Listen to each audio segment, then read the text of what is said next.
Indian wire and cable industry comfortably 90,000 crore rupees की हो चुकी है। जब कॉपर पीक करता है, मैन्युफैक्चरर्स के सामने तीन चैलेंजेस आते हैं। चाइना प्लस वन स्ट्रैटेजी ने इंडियन मैन्युफैक्चरर्स को ग्लोबल अपॉर्चुनिटी विंडो दे दिया है। मेक इन इंडिया प्रोडक्ट का supply chain actually multi country integrated है। चिप्स छोटी हो रही है तो वायर्स भी कम होंगे। रियलिटी बिल्कुल ऑपोजिट है।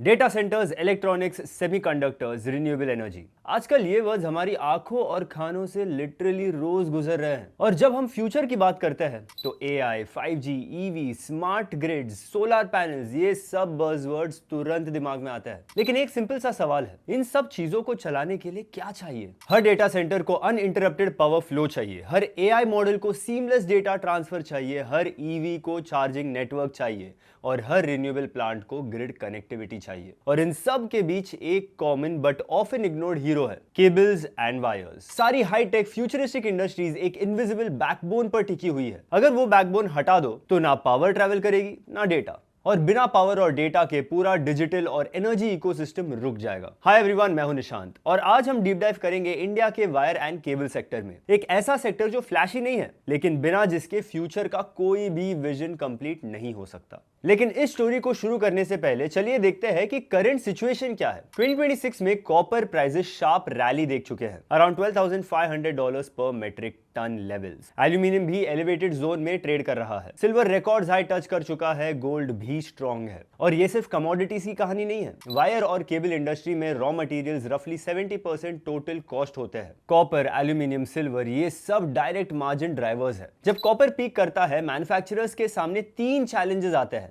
पहला, मार्जिन प्रेशर। दूसरा, substitution risk. Industrial clients aluminium shift consider कर सकते हैं अगर कॉपर बहुत महंगा हो जाए। तीसरा, इन्वेंट्री रिस्क। पीक प्राइसेस पे रॉ मटेरियल खरीद लिया और मार्केट क्रैश हो गया तो high cost inventory balance sheet पर अटक जाता है। लार्ज प्लेयर्स ग्लोबल एक्सचेंजेस पर हेज कर सकते हैं, स्मॉलर प्लेयर्स के पास उतनी फाइनेंशियल फ्लेक्सिबिलिटी नहीं होती। मार्जिन स्क्वीज वहीं सबसे ज्यादा होता है। इसीलिए company staggered price hike model follow करती है। रफली 75 से 80% commodity increase gradually pass on किया जाता है ताकि डिमांड शॉक अवॉइड हो और मार्जिन 11 से 14% रेंज में रिलेटिवली स्टेबल रहे। तो शॉर्ट टर्म में वॉलेटिलिटी है, लेकिन लॉन्ग टर्म पिक्चर बहुत इंटरेस्टिंग है। आज Indian wire and cable industry comfortably 90,000 crore rupees की हो चुकी है और 2026 में ये सेक्टर रफली 15% एनुअल ग्रोथ से एक्सपैंड कर रहा है। नाम ट्रेडिशनल लग सकता है, लेकिन ग्रोथ प्रोफाइल बिल्कुल न्यू एज है। डिमांड सिर्फ घर की वायरिंग से नहीं आ रहा, massive government capex power grids में हो रहा है। 5G roll out fibre demand को पुश कर रहा है। रियल एस्टेट एक्सपेंशन चल रहा है। रिन्यूएबल एनर्जी ट्रांजिशन, सोलर और विंड प्रोजेक्ट्स को स्पेशलाइज्ड डीसी और हाई टेम्परेचर केबल्स चाहिए। और ऊपर से चाइना प्लस वन स्ट्रैटेजी ने इंडियन मैन्युफैक्चरर्स को ग्लोबल अपॉर्चुनिटी विंडो दे दिया है। Western countries actively Chinese suppliers से डाइवर्सिफाई कर रहे हैं। Indian players export share grab कर रहे हैं। ग्रोथ एक्सपोर्ट सेगमेंट में लगभग 19% तक पहुंच चुका है। सबसे एक्साइटिंग और लॉन्ग टर्म ट्रिगर है data centre boom. Data centres internet के ब्रेन्स होते हैं। हर सर्वर रैक को uninterrupted heavy duty power cables चाहिए। हर data packet high speed fibre optics के थ्रू ट्रैवल करता है। डाउन टाइम का कॉस्ट मिलियंस में होता है, इसीलिए रिलायबिलिटी नॉन नेगोशिएबल है। LSZH cables, fire survival cables, high grade insulated systems, इनकी डिमांड अग्रेसिवली बढ़ रही है। इंडस्ट्री का परसेप्शन हिडन यूटिलिटी से मिशन क्रिटिकल सेफ्टी प्रोडक्ट्स में शिफ्ट हो रहा है। अब लोग सोचते हैं कि सेमीकंडक्टर रेवोल्यूशन के साथ वायर्स की इंपॉर्टेंस कम हो जाएगी। चिप्स छोटी हो रही है तो वायर्स भी कम होंगे। रियलिटी बिल्कुल ऑपोजिट है। माइक्रो लेवल पर बॉन्डिंग वायर्स गोल्ड या कॉपर के जो होते हैं वो चिप को पैकेज से कनेक्ट करते हैं। मैक्रो लेवल पर ज्यादा चिप्स का मतलब ज्यादा डिवाइसेस। हर डिवाइस को पावर और नेटवर्क कनेक्टिविटी चाहिए। वायरलेस भी अल्टीमेटली वायर्ड बैकबोन पे डिपेंडेंट है। सेमीकंडक्टर रेवोल्यूशन वायर्स की डिमांड को मल्टीप्लाई करता है, रिड्यूस नहीं। थोड़ा हिस्ट्री देखें तो ये सेक्टर काफी डीप रूट्स रखता है। एंशिएंट सिविलाइजेशंस गोल्ड और सिल्वर वायर्स ज्वेलरी के लिए यूज करती थी। इंडिया में industrial use early 20th century में एक्सेलरेट हुआ। 1902 में Shivanasamudra hydro electric power station ने एशिया के earliest underground power cables deploy किए। 1950s में केबल कॉर्पोरेशन ऑफ इंडिया ने पीवीसी इंसुलेटेड केबल्स इंट्रोड्यूस किए।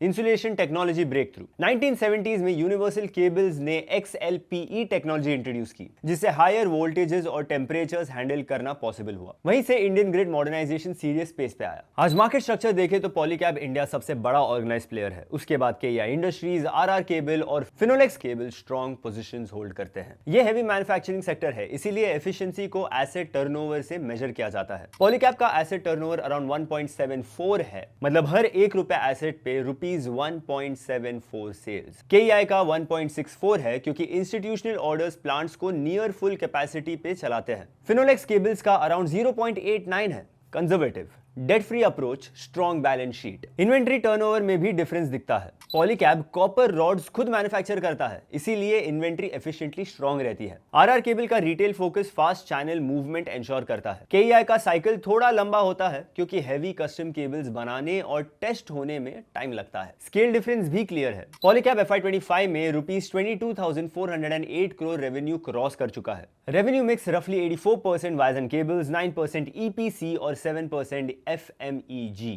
जैसे फैंस और लाइट्स। केईआई इंडस्ट्रीज और EHV केबल्स में स्ट्रॉन्ग मोट बिल्ड करता है, लेकिन गवर्नमेंट कैपेक्स साइकिल पे डिपेंडेंट रहता है। फिनोलेक्स कम्युनिकेशन और फाइबर ऑप्टिक केबल्स में स्पेशलिस्ट है और 5G रोल आउट का डायरेक्ट बेनिफिशियरी है। ऑर्गेनाइज प्लेयर्स में डिफेक्ट रेट्स नेग्लिजिबल होते हैं, ऑफन 0.1% से भी कम। Automated laser testing extrusion process के ड्यूरिंग हीट डिफेक्ट्स कैच कर लेता है। QR कोड प्रोग्राम्स और इलेक्ट्रिशियन एंगेजमेंट काउंटरफीट को अग्रेसिवली काउंटर करता है। टेलविंड स्ट्रॉन्ग है। Housing push through Pradhanmantri Awas Yojana, infra boost through PM Gati Shakti, renewable energy expansion, 5G roll out, export opportunity. लेकिन हेडविंड्स भी रियल है। Commodity volatility, substitution risk, global supply chain dependency. Copper और aluminium cathodes largely LME linked ecosystem से source होते हैं। High end polymers जैसे XLPE और fire retardant compounds Japan, South Korea और जर्मनी से इंपोर्ट होते हैं। मेक इन इंडिया प्रोडक्ट का supply chain actually multi country integrated है। बिग पिक्चर सिंपल है। वायर इंडस्ट्री शायद फ्लैशी नहीं है, शायद वो हेडलाइंस में नहीं आता, लेकिन डिजिटल इंफ्रास्ट्रक्चर हो, रिन्यूएबल ट्रांजिशन हो, हाउसिंग बूम हो, सेमीकंडक्टर इकोसिस्टम हो या एक्सपोर्ट एम्बिशन, सबका फाउंडेशन फिजिकल केबल्स पे ही टिका है। फ्यूचर विजिबल टेक्नोलॉजी का है, लेकिन फाउंडेशन इनविजिबल वायर्स का है। और जब फाउंडेशन स्ट्रांग होता है तभी सुपर स्ट्रक्चर टिकता है। That's it for today's video।